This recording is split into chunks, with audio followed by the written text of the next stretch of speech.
All right, fellas, welcome to Press Pass Live, your weekly podcast show for the OMFL. Thank you so much for tuning in tonight, coming to you live on a Friday night. That's right, I am wifeless and kidless this weekend, and so I said, what the hell? Let's just do a Friday night show right before the draft on Sunday. And as always, let me welcome in my two buddies here. The gang is all back together. It's been a while since we've all been together, but let me welcome in Dwayne and Huday. Guys, welcome to the show. What's up, Nate? What's going on?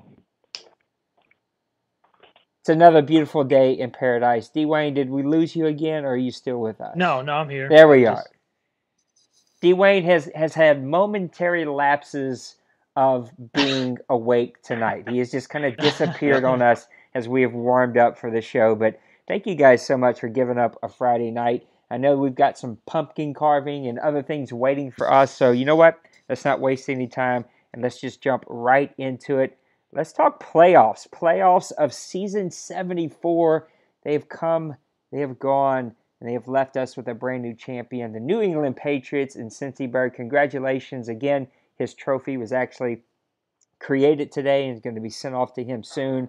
Speaking of trophies, both of you already have a whole stable of trophies. I'm sure you're going to have to get some extra strong shelves in that new house of yours, Dwayne, for all of those trophies that you've been piling up over there. One day, I pray that I'm able to get me another one here. But let's talk about the playoffs, guys. Give me your best and your worst of the playoffs, just your overall thoughts. What do you think about the playoffs of season 74? go ahead, Uday. I thought it was, I think it was a solid round of games.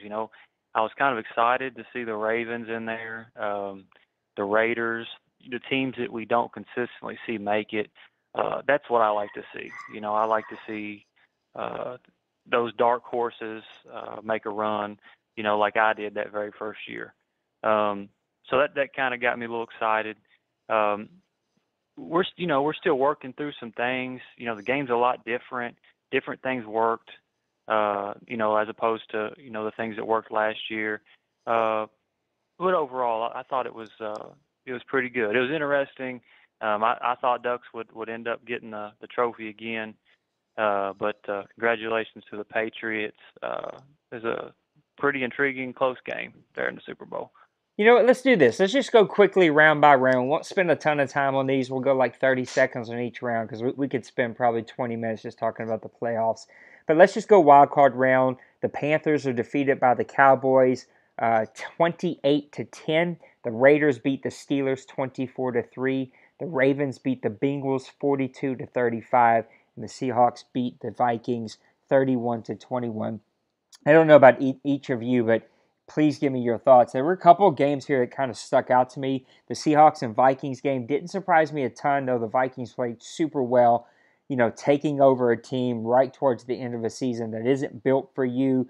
I was just surprised he made it that far. He did a really good job, and he should be happy about his season. Mo was playing exceptionally good football towards the end. As always, he seems to get it ticking right at the end, and he took that into the playoffs. The game, though, or a couple of games that really stuck out to me. All three of the rest really shocked me. I didn't see the Panthers fall into the Cowboys 28 to 10.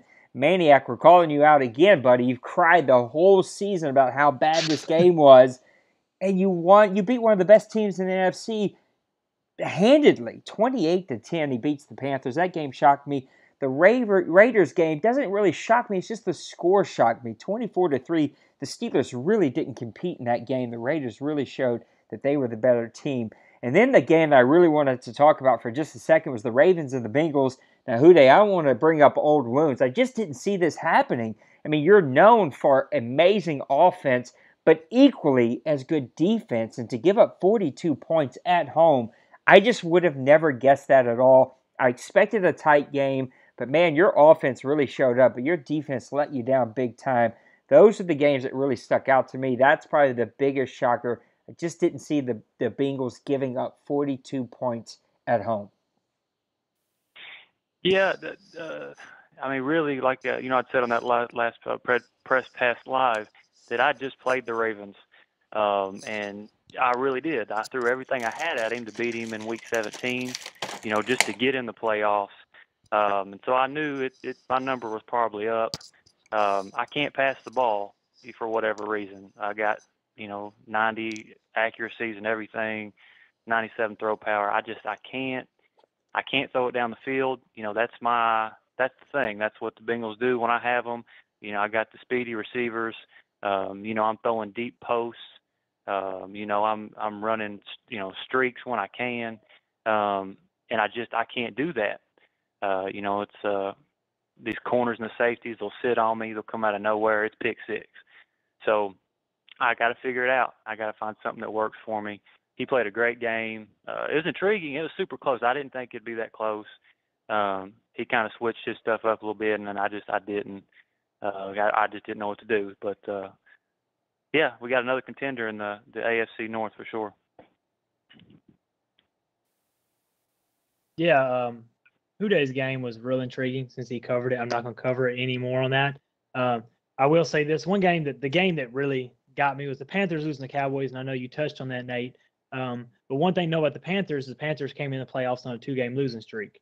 And so this would be their 3rd game in a row. And a lot of tribute and a lot of people didn't know that, was Cam was playing hurt the last 2, maybe 3 games of the season. And I really think that had a big impact on the Panthers. I don't know how much of his, attributes it touched on Cam, but I know we and him played in week 17 and he was hurt, and it was not the same Panthers team that I played throughout the season. And I think it carried over to the playoffs, the lack of momentum and Cam being hurt. And I think Colin's confidence was a little shook going in. I'm not gonna lie to you. And I was in the NFC. I'm still in the NFC. I had Colin picked going against Ducks in the NFC Championship game, and I actually had, if I had a prediction, I would have said he would have been right there at it going to the Super Bowl. So that's the one game that stuck out to me. And like you said, Maniac had such a roller coaster season, up and down all season. I think he started the season 0-4. He got some things figured out. He started running the ball. He started playing better defense, and man, he's just clicking at the right time. And that's what the playoffs are about. Who came to play? Who has the momentum going? And like I said, on this day, the Panthers didn't, and the Cowboys did. All right, let's look at the divisional round. The Raiders fall to the Jaguars 35-12. The Patriots beat the Ravens 46-39. The Rams shut out the Seahawks 31-0. And then the Cowboys beat the Falcons 28-23. I'm going to go ahead and talk about it and open up another wound, picking up on my 2 buddies here. But the Cowboys beating the Falcons is the number 1 stunner for me. Of course, the Rams shutting out the Seahawks is a pretty big one. I didn't expect to see that. The Ravens giving up 46, that's just a lot of points. And then the Raiders being shut down really by the Jaguars. But to see the Cowboys get on this roll here is very reminiscent to me of what the Bengals did 3-4 seasons ago, where an 8-8 team, they got in the playoffs, they got red hot, and man, they rolled all the way to the Super Bowl and won that championship against you, D. Wayne. You guys kind of went at it there, and then ever since then, the Bengals have been red hot and one of our top teams. But to see the Cowboys here beat the Falcons at home, or on the road, I should say, I would have never guessed that in a million years. Talk about it if you want, but that was the game that really stuck out to me. What stuck out to both of you guys? I'll take the AFC if you want to do the NFC, Wayne. I kind of thought that the Jags and Raiders would play out the way it did. His rushing attack, Brady's got it. I think he's the best, user running back guy we have. I don't know the exact number. He had a lot of rushing yards. I mean, it was like over 200, I think. But I thought the Raiders would score a little bit more, but I thought Brady would get that. Now, Ravens, you beat me, great player, solid team, but in the AFC, we can't compete with New England right now. I mean, just call it what it is. He's got a 99 overall team. It went exactly how I thought it was going to. I mean, when you go to play New England, you got to be on your A+ game, and he's got to mess up because his team is just too good. I didn't see many surprises in the divisional round out of the AFC at least. Well, the NFC wasn't quite as, I guess you say, as exciting. I mean, I'll just touch on the Falcons and Cowboys game just a little bit before I'll go to the Rams and Seahawks. Julio Jones came back and made me pay for trading him to the Cowboys. I think he had 140 yards receiving. He was Ouch. dominant from the start. You know what they say, it come back to get you. He had 6 catches, 130 yards, 2 touchdowns. He got 4 sacks against me. He put me in long distance downs. I gave into the pressure, passing the ball. He made me turn over at the right time. It was a great game and great strategy by Maniac.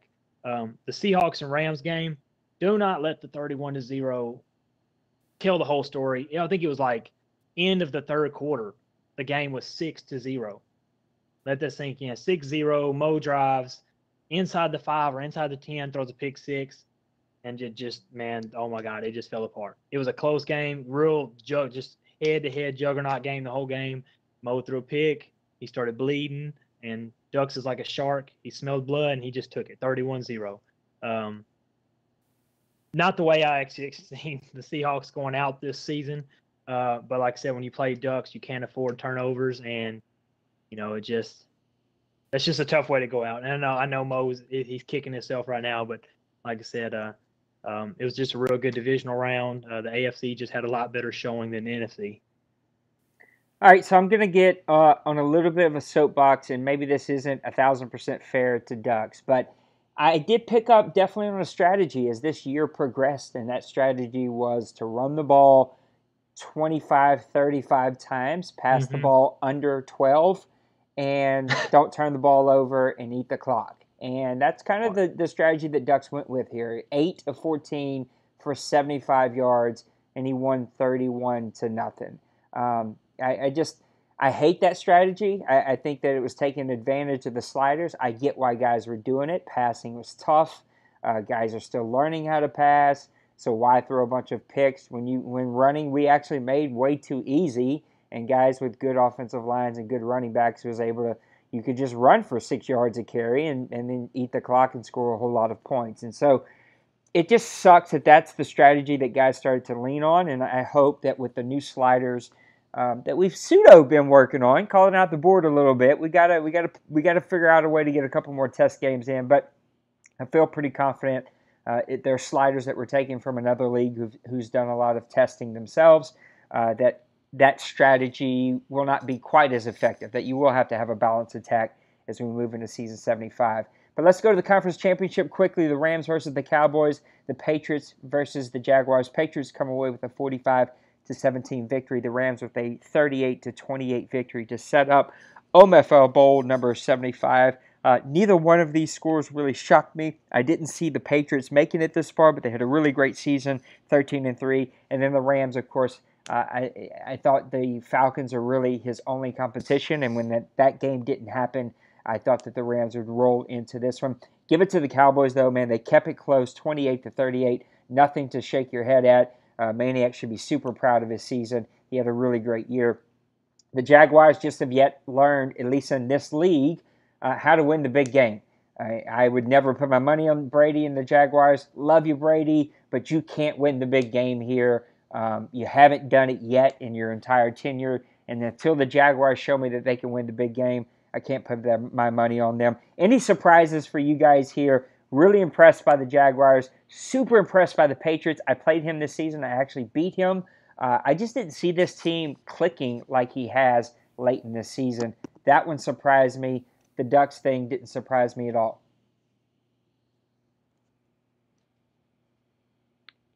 Death quiet. Why are we death quiet?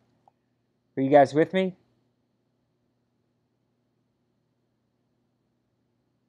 Hold on.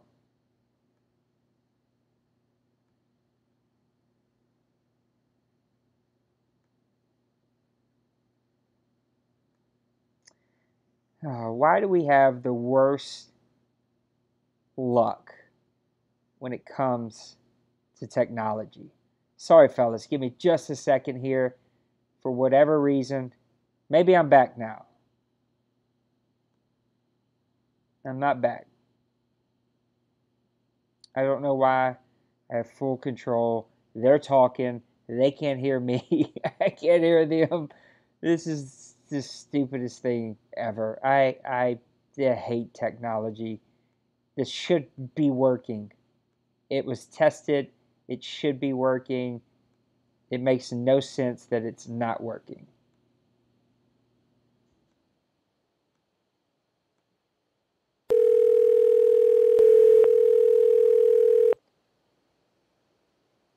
This free conference call is provided by Uber Conference. Joining conference now. This conference is being recorded by the organizer. Hey guys, Nate. I have no clue what happened. I'm talking to you. I'm setting up the next segment, and then all of a sudden, the Uber conference just mutes me for no reason. And I could see you guys were talking, and you couldn't hear me, but we were still live. I don't know what to say. I hate OBS. I'm about to kick OBS to the curb and find us another production software to use, because this thing is buggy as hell whenever I do more than just me. If it's just me, it works perfectly fine, but more than just me, it screws up. So anyway, like I was just saying to the rest of the audience who could hear me, since you two couldn't, the Rams thing didn't surprise me. The Patriots thing did surprise me. Anything that came out of this conference championship that stuck out to you guys? I thought that if there was a team that could knock New England off, it was going to be Brady, just because he plays at a different pace, and he can rip them off, man, with those running backs. And I thought if he got a good jump on him early, he could kind of play that strategic chess with him, get those big runs, clock management. But it didn't work out that way.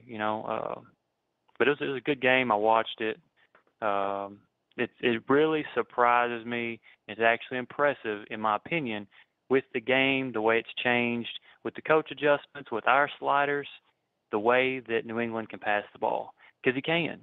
I haven't seen a team all year that can pass like he passes.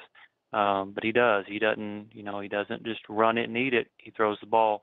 But it wasn't too surprising. It was a good game. Yeah, you said it right there. If anybody was going to beat New England, and I wasn't discounting their Bengals, but I thought Brady, the way he played defense, the way that he built his team, the way his play style, run the ball, play defense, but he gave up 500 yards of offense, 270 yards passing, 200, almost 40 yards rushing. Ridiculous. He gave up 5 rushing touchdowns, and just the way that since he plays, man, everybody's known since even since I've known Cincy playing Madden, man, he's been a passing guru. But if you give somebody like that kind of running game, and I know he had some long runs there that kind of probably inflated it a little bit, but that's ridiculous. You cannot give Brady 300 yards rushing behind him and expect to win the game.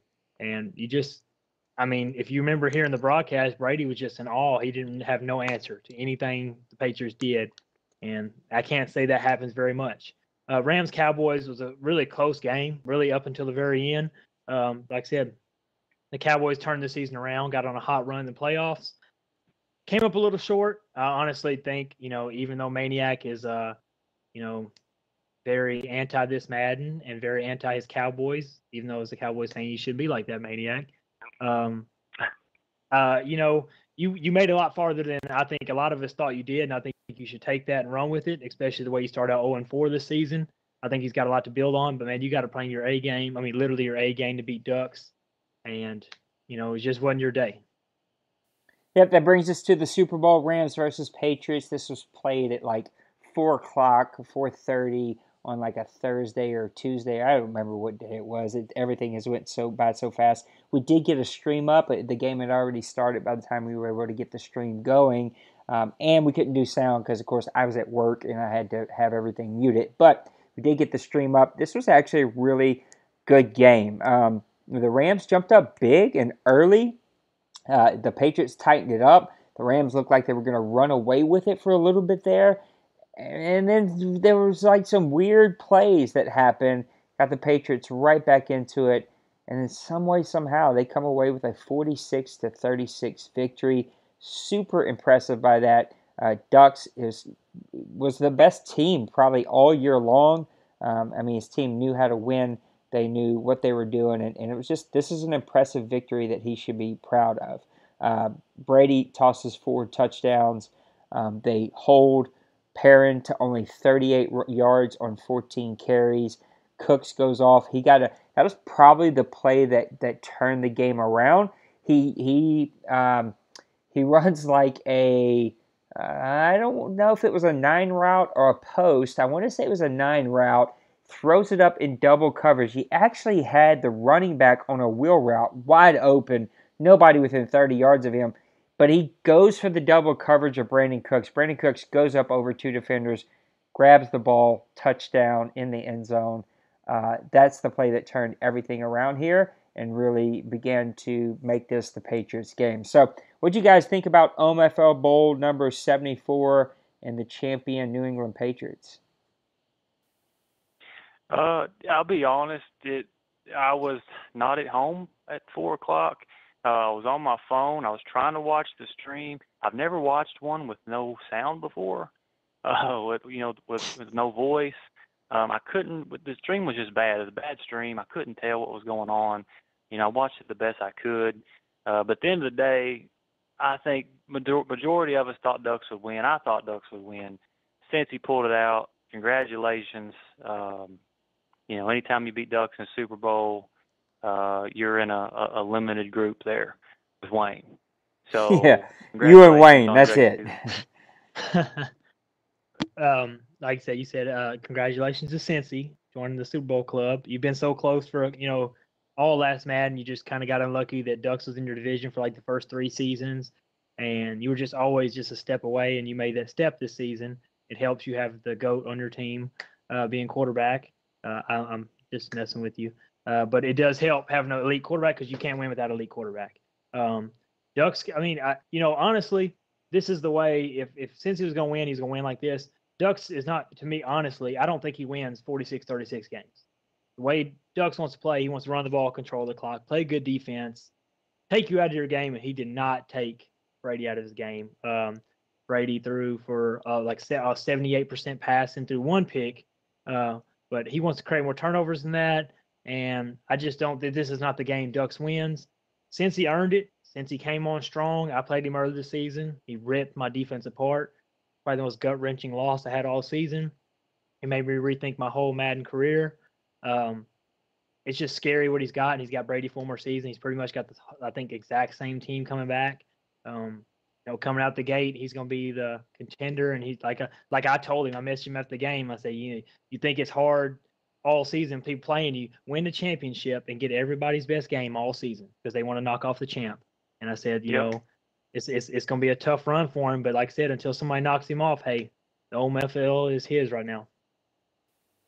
All right, I think that this next question is a ridiculous question, and I'm the idiot that created it, but I felt like it had to be asked. How did the Rams bounce back? Now, he is probably, I don't know, he's either tied or right above you, D. Wayne, for the most OMFL bowls made, like in the game. But he has found a way to lose a couple of these. Now, I know he's won a couple, but he's also found a way to lose a couple when he clearly had the more dominant, stronger team going into it. So how did the LA Rams bounce back in Season 5 to actually bring home another OMFL Bowl trophy?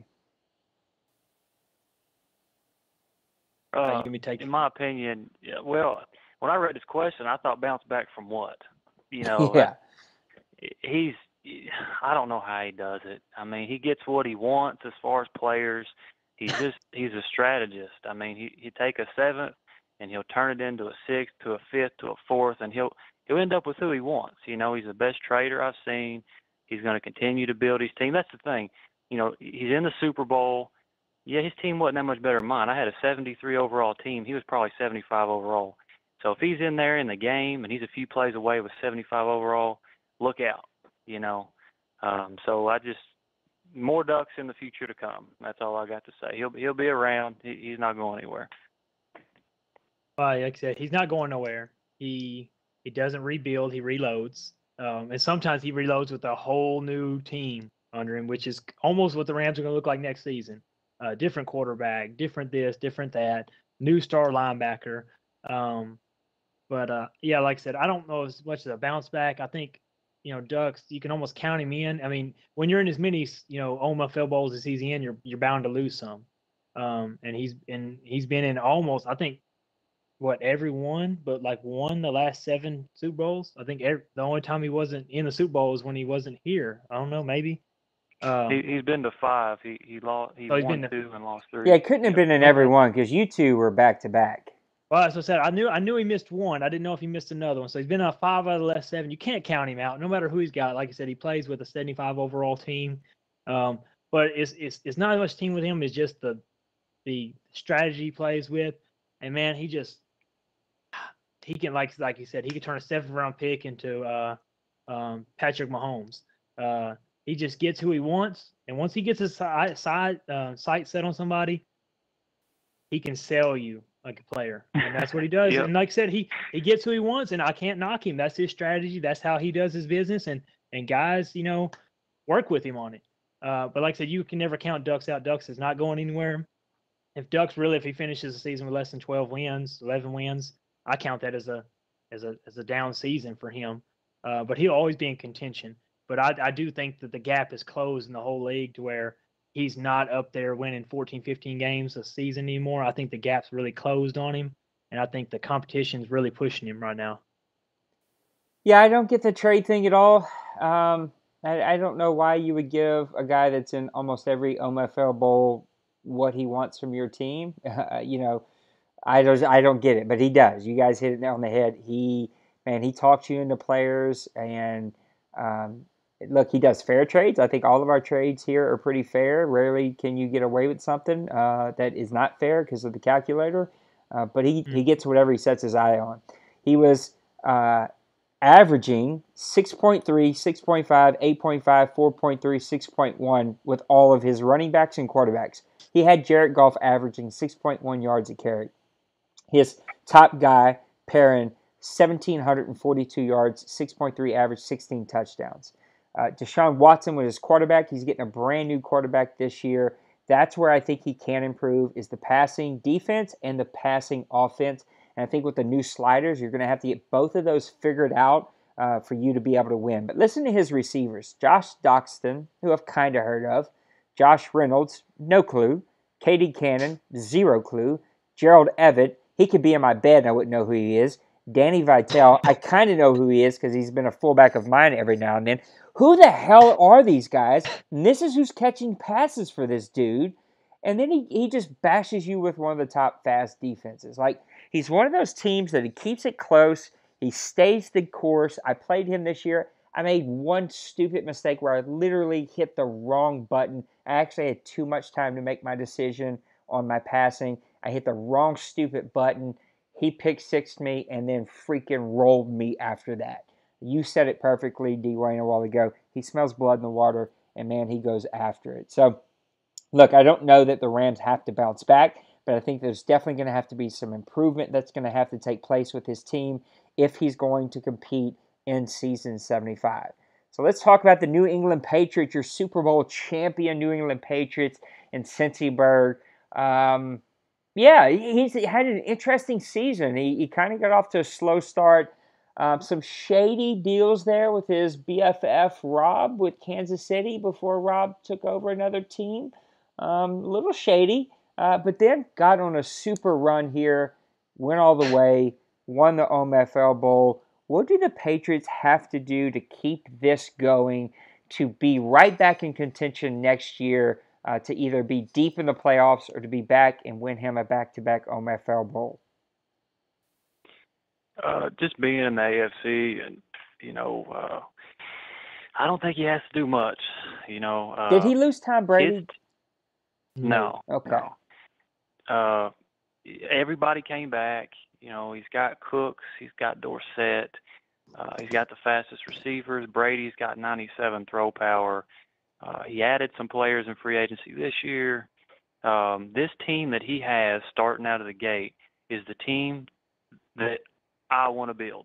Like, when I look at a team, his team is what I hope to have in season 4 and season 5. So until some of these guys start retiring, until their contracts are up and he just can't afford them, get used to it. Because regardless of, how skilled you are as a player, how good your strategy is, when you're going up against a 95 overall team and he's a good player, I mean, it's a tough out.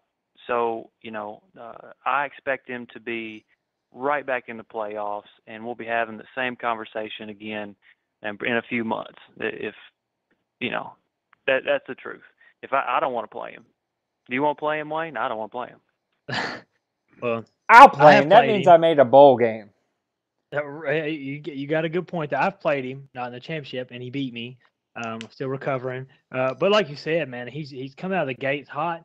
But I will say it takes sticks to win here. I mean, just a great team doesn't do justice. But when you're first in points, first in total yards, second passing yards, third in rushing yards, and your defense really is in the top half of the league, what more can you ask? Brady had 132 QB rating. His top three backs all averaged over 6 yards a carry. That's I mean, Brady crazy. on his 4 carries, Brady averaged 8 yards a carry, and he limped to those 33 yards he got this season. But what really tells me is you've got Cooks, Dorsett, Edelman, all averaging over 18 yards a carry. 18 yards a catch. Who gets Julian Edelman at 86 speed at 18 yards a catch? And his deep ball is ridiculous. And like I said, you got Brady, and I don't think he used a regression on him or prevention. He's still 95 throwing power after regressing. 99 short accuracy, 98 middle accuracy. Until he retires, he's going to be in the mix. And then when he retires, you got Jimmy Garoppolo, who is not near the stud he is, but he is a superstar development quarterback, who I know from experience can be a good quarterback. And as long as he keeps Cooks and Dorsett, he's going to have the deep ball. And he's another one that you can never relax on defense. And a lot of guys take that for granted. And I'm a guy. I mean, I play so much with, hard-hitting guys. They're not super fast. I'm almost over-the-top coverage. I'm willing to give up the short passes to keep away the deep passes. But he will get a deep pass against deep coverage because he has so much speed and so much throwing power, and he's so precise with his passing that he can just pick you apart in so many ways. And like I said, until Brady retires, and like I said, even when Brady retires, he'll still be a great team and a great player who can still compete. But as long as he's got Brady on the team, it's going to be tough to knock him off in the AFC. Yeah, I think that you guys hit it on the head. For me, he impressed me to make this run, but can he do it again? I think that's what separates really good players from really great players is can they stay competitive consistently? First across the board, second and thirds in offense, followed by the 13th in points defense, 6th in total yards, 10th in passing, 5th in rushing. He's got all the players. I think that there'll be a little bit of a hit from having Rob Gronkowski take some hits with age. I think you said it perfectly. You hit the exact point I was going to hit. His top 3 guys all get carries, and they're all averaging over 6 yards a carry. That will change with the new sliders. I just don't see guys averaging 6 yards a carry with everyone. We're going to get those numbers down around a 4.5 average league-wide, which I think we're higher than that, much higher than that right now. So I think that he's got a lot of things going for it. What he's going to have to watch for with this team is he's going to get old quick. And so, look, he did some stuff he did some stuff where he got some extra picks that maybe we probably could have kept a better eye on. That will help him if he follows it up with a really good draft. But this team is going to get old. It's going to get old quick, and you better have a good backup plan.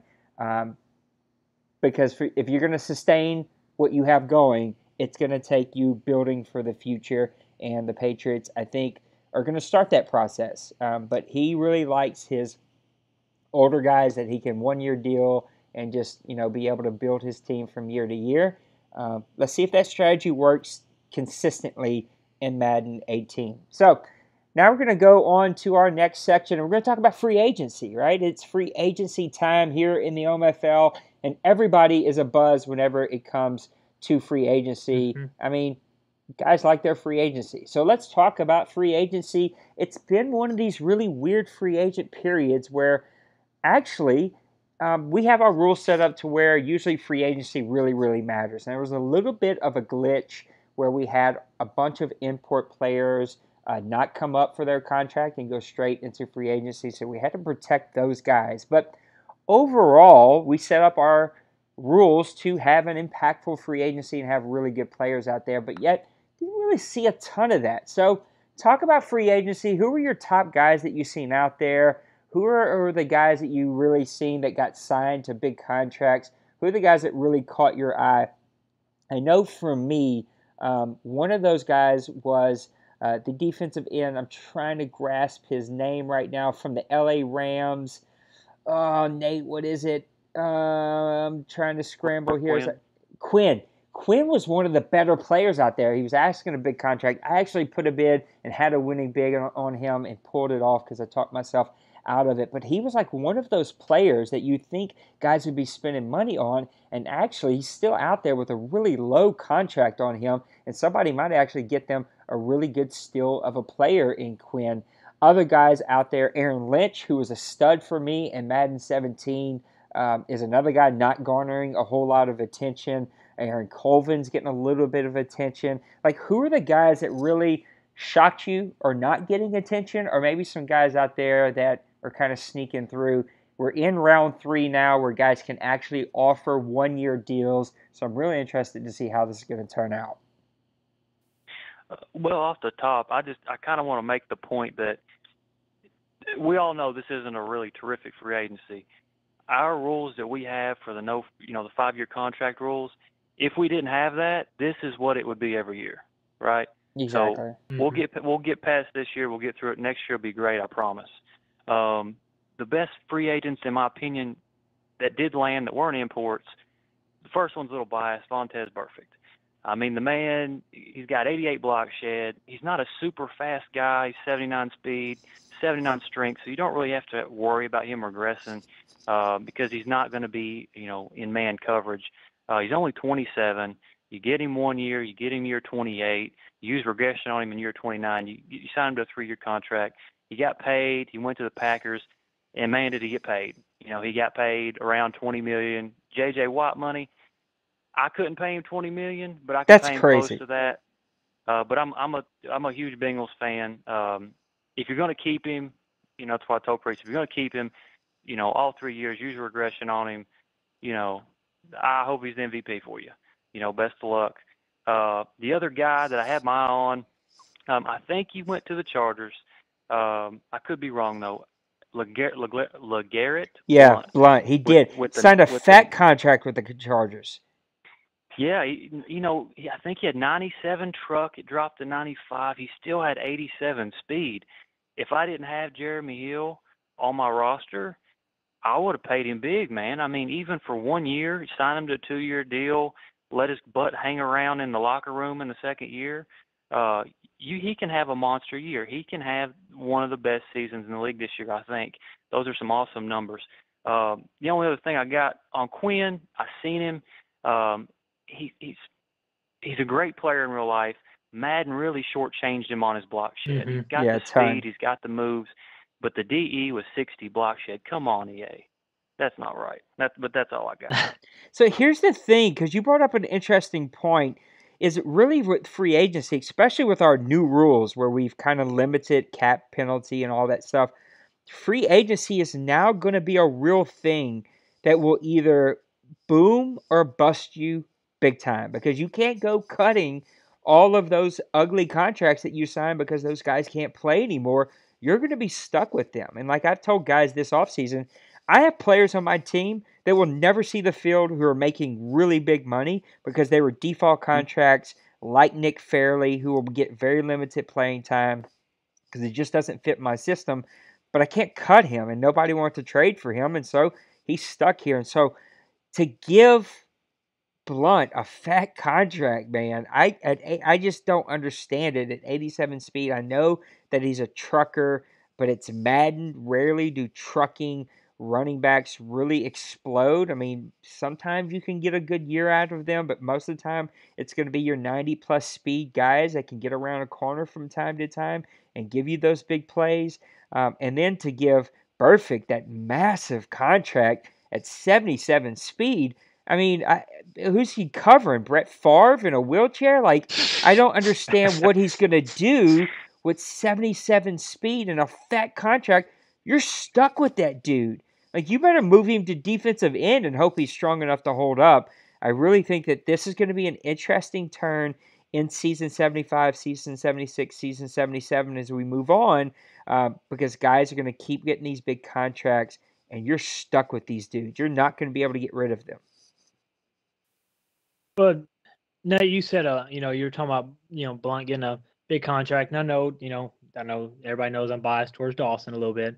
But he did. I think a lot of these moves like him, I think it's a desperate move. The Chargers didn't quite live up to expectations this year. Running the ball was hard. He makes a big move, even though, like I said, he might not be a key component in year 2 and 3. It's a big move, just like the Packers. I think the Packers expect to do a little better than they did this year, even though I think he really overdid a drastic move. Like I said, 77 speed, man, you in a passing league, you kind of limit yourself there. Those kind of linebackers, as much as I think he's a great linebacker, I mean, you got to be able to cover somebody. And some of these tight ends and running back, like I said, tight ends running 86, 90 speed. He's not gonna be able. He's just gonna get left in the dust. A few guys I had, I think, and it will stick with the Charger offhand. I do think that maybe he overpaid a little bit on him, and he really didn't at $5 million a year. And somehow he got him to sign. I don't know how you did that, Dawson, but Clay Matthews, I think he'll be a perfect complement to Bosa on the opposite. Even though he is way past his prime, he's not near the player he used to be. I do think he'll be a good complement for Bosa on the other side for Dawson to try to resurrect the LA Rams to be successful. I think Big Rob walked into the Cardinals halfway through the season. I think he made a big splash in free agency. He signed a horde of players. I think he's got 8 guys that are 80 overall. I think he didn't super spend on anybody. He just filled a lot of positions with a lot of quality guys. And we all know Big Rob's a good player. And like I said, he's trying to build the Cardinals to be a successful team. And another one I got is, and like I said, I think he kind of overpaid a little bit. Oh, actually, I have 2. I'm going to cheat. Is the center Paradis that went to the Ravens. I think the Ravens are a few players away from being a complete contender in the AFC. I think this guy makes a big push. I think I really wanted him because his run block and impact block were superior. I think like I said, I think he overpaid for him a little bit, but once again, you get desperate. You got to fill some moves. I don't think the Ravens had to be this desperate. I think you were going to be good either way, but this guy takes his running game to another level. And the last one I got, and it's kind of a cheesy pick because it's not. I'm not calling the guy cheesy. I'm not calling the player cheesy. I'm just saying calling Jimmy Graham a signing would be cheesy back in the day because Jimmy Graham was so overpowered. But the 49ers have it all on defense. He's a great defensive player. He's a great user with the linebacker. He can shut down a team defensively, but he can't score for anything. And Meathead knows this. And to pick up somebody like Jimmy Graham gives his quarterback a good secondary target to target and to help get that offense to another level. Because I think if Meathead takes his offense to another level, I think Meathead could be a playoff team and a playoff contender because we all know how good he is on the defensive side of the ball. Yeah, that kind of brings us to our next thing. I think that a couple of those contracts that you guys talked about, guys are overpaying. They're desperate to get that running game going. They're desperate to get that offensive line going because, again, our sliders really were set up to be a run team. And if you couldn't run the ball, it's going to be really, really tough to win. Which brings me to my next point. I think guys are overpaying in free agency, where if they were just a little bit more patient, they could actually get the guys that they wanted um, as a rookie in the NFL draft. And so let's talk about the OMFL draft. This is going to be number 75 for us as we move into season 75. Give me some of your top guys. We were going to kind of do a top 5 list, but I know some of us, we didn't all have time to put together a top 5. But I know just hearing and looking a little bit, I haven't spent a ton of time with it. That's kind of what I'm doing tonight and tomorrow. Our draft is going to be Sunday at 11 a.m. Central. I know it's a early morning Sunday, but I think it would be cool to do with OMFL draft and football on the TV, and just should make for a really fun afternoon.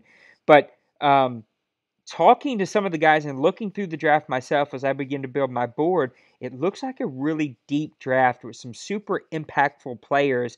And I think even our conversations that we all had here is that some of those guys are going to be stretching. They're going to be trying to find that superstar playmaker, and they're going to be reaching on guys. And so some really good guys are going to fall.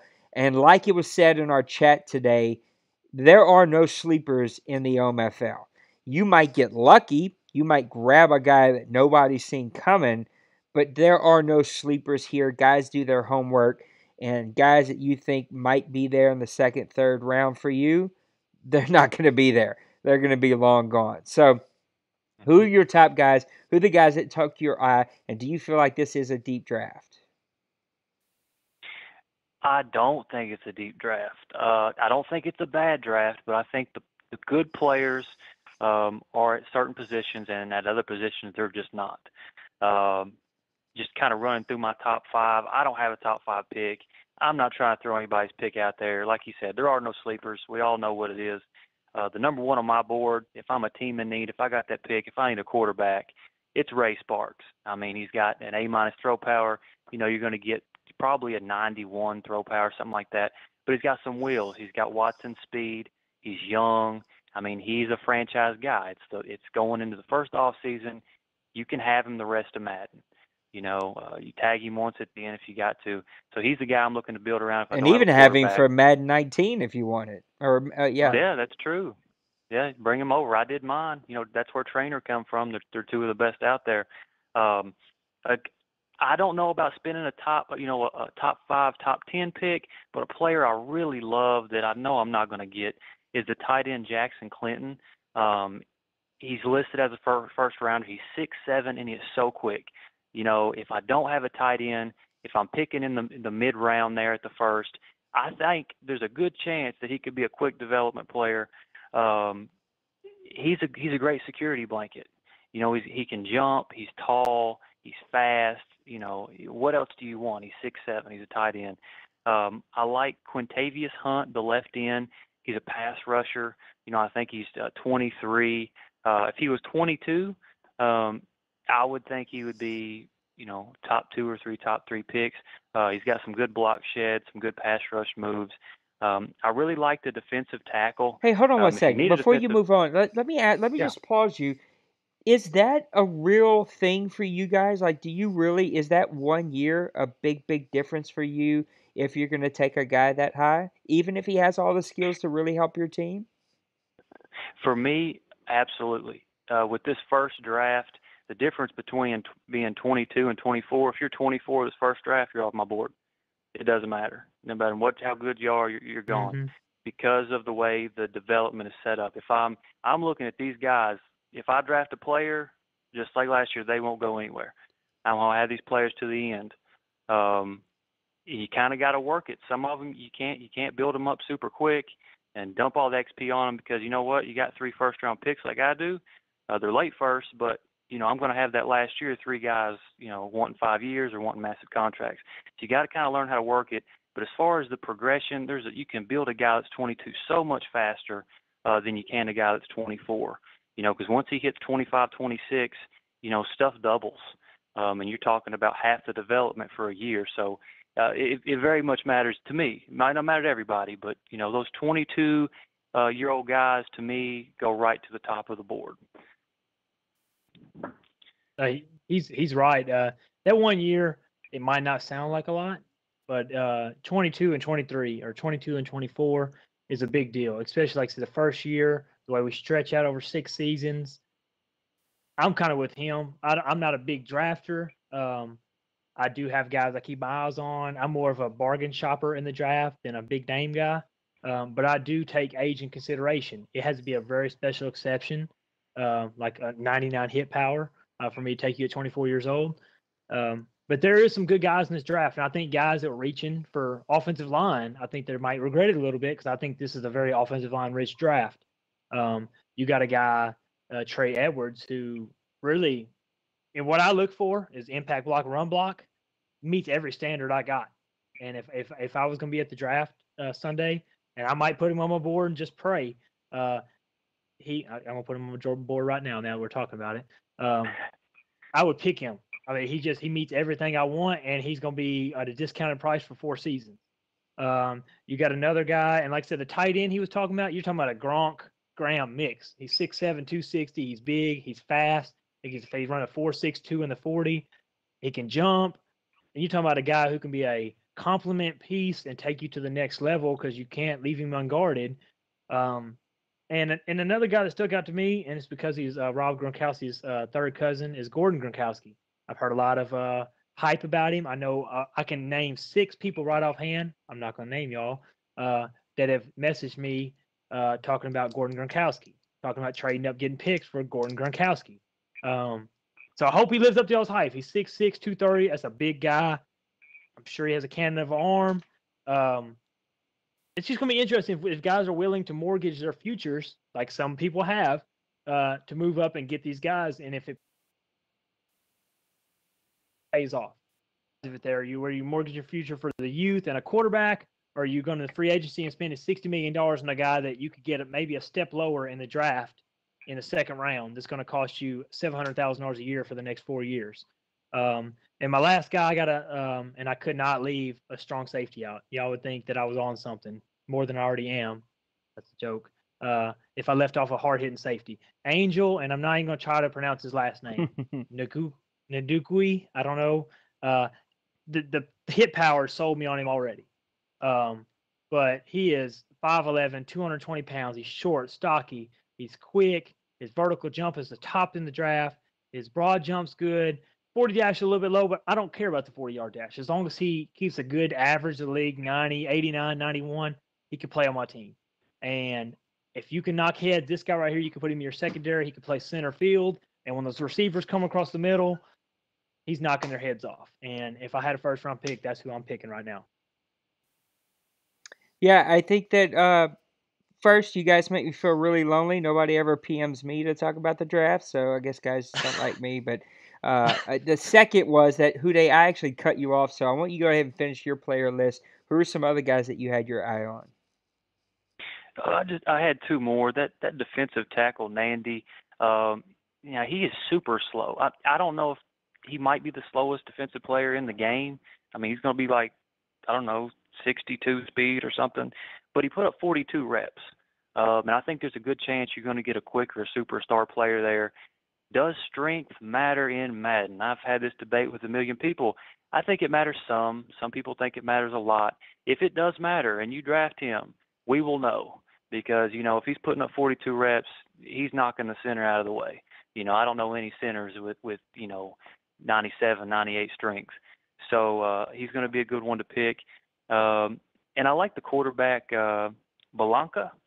He's got the biggest arm. I think it's just an A. You're probably looking at 94 throw power, something like that. And that's important to me. Some people, they don't care about it, but in, how we're set up, we're realistic. You're not going to take a 98 throw power guy and make him 99. So it is what it is. You get what you get. He's got the biggest arm. This is the first draft. Ray Sparks is going to be gone early. So if I'm picking second, I need a quarterback. I'm going Belanca. In speeding a quarterback, that's just my opinion. It's not that important. Would I like to have it? Yes. But how many times do you actually run with your quarterback? I mean, you can't do it too many times. I mean, once, twice a game maybe, and then you're just praying he doesn't fumble or get his arm broke. So don't think too much into that. He's a great quarterback. If you're picking second, I think you'll still get a winner with him. Yeah, I think that this is going to be a nice draft for quarterbacks. I hope it is an offensive line deep draft for the offensive line, because that is kind of one of my strategies is I build my offensive line through the draft. To think back on a couple of these other things that we've talked about tonight is I don't worry about age. I can only take one of those guys with me, and you're going to get a draft every single year, and so you can replace guys pretty easily. I just draft to feel depth, right? And every now and then you can get one of those guys that will step up and become a starter for you, or those early round draft picks can become starters for you. I really pay zero attention to the age at all. I really want to know about their skill set and can they come in and help improve my team. So let's move to the last one, and we're going to talk about the offseason and some of the new rules. And so this is kind of a little soapbox, and we've implemented some new rules. We're always trying to look at ways and to improve ourselves as a league. How can we make things the most fair? And in Madden 17, we had a couple of teams that didn't break rules, but used the rules to their advantage, and they were going into every offseason with 50, 60, 70, I think even some $80 million. And so it became really hard to compete for players in the offseason if you had any big contracts, because these guys were signing big one-year deals and then dumping the very next season and having the free cash that come every season. So we changed a couple of our rules to where you could only have $12.5 million in cap penalty every single season. You could only reset your cap penalty once per Madden, and that's if you earned it. And then no 1-year deals until round 3 of free agency. And I think that those things have really forced guys to think. And that's really the whole point. We just don't want things to be so easy that you don't have to think and you're just clicking buttons and doing whatever you want because you never really have a price to pay. Well, now you have a price to pay. And a couple of teams, I think 4, have actually broken the FA rule of cap penalties and have went over that $12.5 million. And 3 of those teams had a cap reset that we forced them to use. And then they all have players that are going to be suspended for the first 4 games. I'm going to choose those players. I will not be choosing like quarterbacks or cornerbacks or offensive line. I'm going to pick a spot that hurts but doesn't actually like kill your team for the first few weeks. But you will lose a player for the first 4 weeks. And so I just wanted to kind of open this up. I personally love the new rules. We kind of all created these together as a board. Hude had a whole lot of say-so. He had a lot of different ideas that we've used. And so I just want to give you guys an opportunity. What do you think about them? Are they working? Are they achieving what we want? Of course, we always give every owner an opportunity to give us their suggestions every offseason. I think we only had one this year, and it was really just something that I didn't want to go to as a commissioner, and so I actually nixed it at the beginning. I appreciate the offer. I want them to keep coming. I want the ideas to keep coming, but if I feel like it's bringing us in a completely different direction than I want to go as a commissioner, then I'm just going to call an executive decision and nix it. So how do you guys feel about it? What do you think about these new rules and how they're working? I think the free agency, change with no 1-year contracts to the third stage. I think that was really, really, really important. We worked so hard, with the different, 5-year things we've done to try to have a free agency. That was kind of a loophole. It's the guys were spending fake money. I mean, and what I mean by fake money is it's you can make that little number go as high as you want, and you don't really ever have to pay for it. He's gone next year, 1-year contract. Yeah. So I think that was great. I knew it would happen if guys kept pushing, and that's kind of we're in the right place as far as that. As far as the game, I'm still kind of learning about it. I honestly wasn't too aware of it until today. Be careful when you cut players in the off season. When you look at the penalty, you can't always bank on that. That's going to, if they have 4 years left, you can't always bank that that's going to be spread out. So really be careful of who you're going to cut in the off season. Make sure you have plenty of space. We don't want to suspend your players. We don't want it to be a thing. We have to have some kind of rules. If we didn't, then certain teams would just, dominate everything. So we're trying to work with us. If you didn't do it on purpose, we're not mad at you. But we have to have some kind of rules. We have to try to be fair, and that's all we're trying to do. I think that's pretty much it. Yeah, I think the free agent rules have made, to me, the free agent playing field a lot more even. You see guys that are making plays on bigger guys that didn't last year. And it's also like this, it's not just sign 1-year deals to crazy expensive numbers and get the guys you want for sure. You have to be strategic. You have to know either to, offer 2 years, 3 years, 4 years, because it's going to impact you down the line. And like I said, some of these guys that, including myself, use a cap reset the first year, you're going to have to bite every contract from here on out. So if you're not smart, it's going to pay you back. And I think a lot of guys are taking that into consideration, and some aren't. Some aren't. Some are getting desperate and signing some big contracts that they might not want to see when their guy's 35 years old making $17 million. But we're not seeing the 1-year, $30 million deals we seen last year. And I'm not trying to call anybody out specifically because I know that there's bad contracts all around that people are doing. But I did think it made a better playing field, a lot more realistic playing field, because like I said, you've seen some teams making some reaches. You've seen some teams playing conservative. I played conservative on a guy that I really wanted and a team that was a little more desperate and, that was willing to shell out a little more money, got him. And that's the way we want free agent to be. We don't want it to be wrapped around the strategic guys that have their guys and they're willing to pay anything for it. But I like the free agent rule so far. I think it's made a lot more a lot even playing field, and I think guys will build better teams because of it. Yep, I totally agree with you guys. And like I told one owner today, as we kind of talked through some stuff, look, I don't think anybody's a bad guy. Like, right, we're just playing a game, and this has to be fun at the end of the day. But at the same time,